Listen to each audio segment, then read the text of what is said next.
আসসালামু আলাইকুম। আমি ডাক্তার বদরুদ্দোজা। আমি একজন নিউরোলজি বিশেষজ্ঞ চিকিৎসক। বর্তমানে সহকারী অধ্যাপক হিসেবে কর্মরত আছি জাতীয় ক্যান্সার গবেষণা ইনস্টিটিউট ও হাসপাতালে। রাশিদ আহমেদ একটি কাল্পনিক নাম। রাশিদ আহমেদ একজন ৪৫ বছর বয়স্ক পুরুষ। তো উনি বেশ কিছুদিন ধরে লক্ষ্য করছেন ওনার ঘন ঘন প্রস্রাব হচ্ছে। এই ঘন ঘন প্রস্রাবটা উনি খেয়াল করেছেন যে দৈনিক আধা ঘন্টা থেকে ১ ঘন্টা পর পর উনি প্রস্রাবে যান।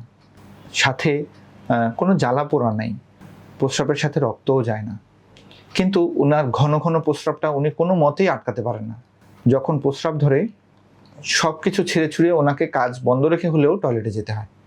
এই অসুবিধার জন্য উনি বেশ কয়েকবার অ্যান্টিবায়োটিকের কোর্স করেন, কিন্তু এতে খুব বেশি ভালো ফল হয় না।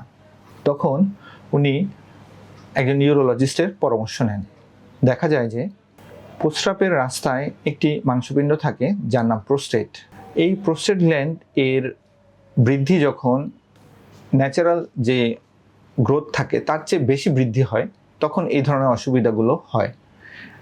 একটি সিম্পল আল্ট্রাসাউন্ড পরীক্ষা করে যখন দেখা যায় যে তার প্রস্রাবের রাস্তায় প্রোস্টেট গ্ল্যান্ডটা বড় হয়েছে, তখন ওটার স্পেসিফিক চিকিৎসা করার পর উনি ইমপ্রুভ করে যান।